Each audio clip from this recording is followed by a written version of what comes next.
Tigers wound up playing catch-up basketball. We just struggled to score there to start the second half. Maybe second half, maybe 7. Again, your defense has got to be really good if you're going to struggle to score like that. And we only played about 6 guys tonight. I just thought they kind of wore us down a little bit. They banged it inside on us a couple times, but I thought the guys fought for the most part.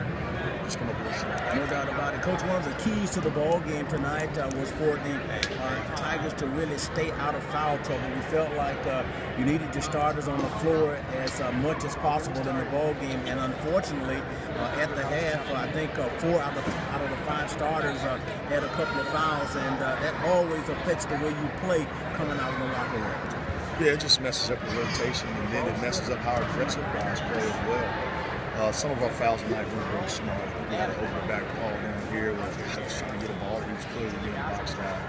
And then I think down there we had a couple non-vertical fouls that we committed. And you're right. When you're short-handed, it puts you in a bad situation in terms of the rotation. But more importantly for us, in terms of our defensive intensity. We can't guard as hard because we're afraid to foul. So it's not a good recipe for success for us.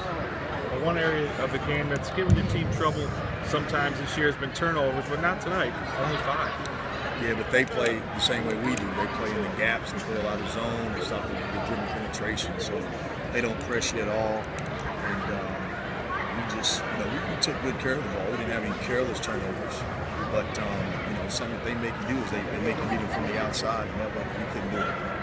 Well, Coach, final comment, we get to see Jay Harris on the Cleveland court for the last time, and I couldn't help but reflect on the first time we saw him here at Gentry, and we called him Mr. Electric. I mean, he came on the court, slapping the floor, and everybody thought, who is this young guy?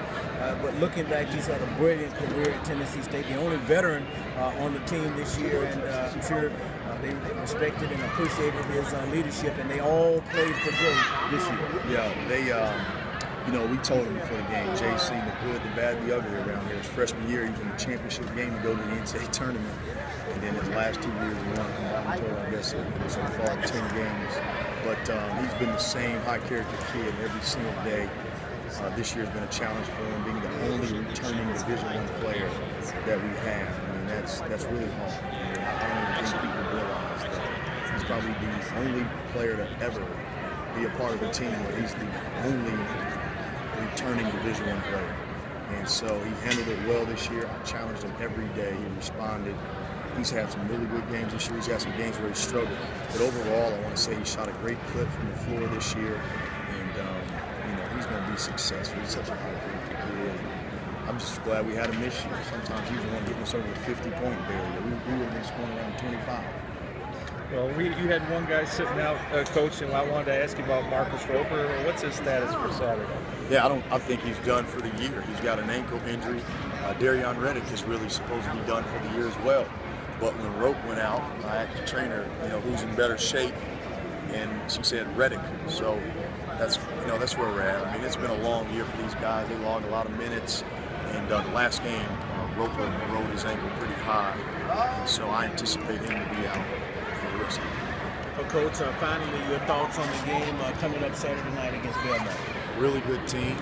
I'm not sure where they're at in the standings, but I'm sure they're going to be playing probably for a bye, I would guess. Well coached, as we all know. And, again, as the year goes along, teams get better. We're going to face Belmont, and they're probably playing their best basketball. So, again, we'll prepare for them just like we did the first game of the year, wherever that was. And we'll go out there and give it our best shot. And hopefully we get a little momentum into the offseason. Well, that's Coach Dana Ford, head coach at Tennessee State University. And as usual, Coach, thank you for your very candid comments. Thanks.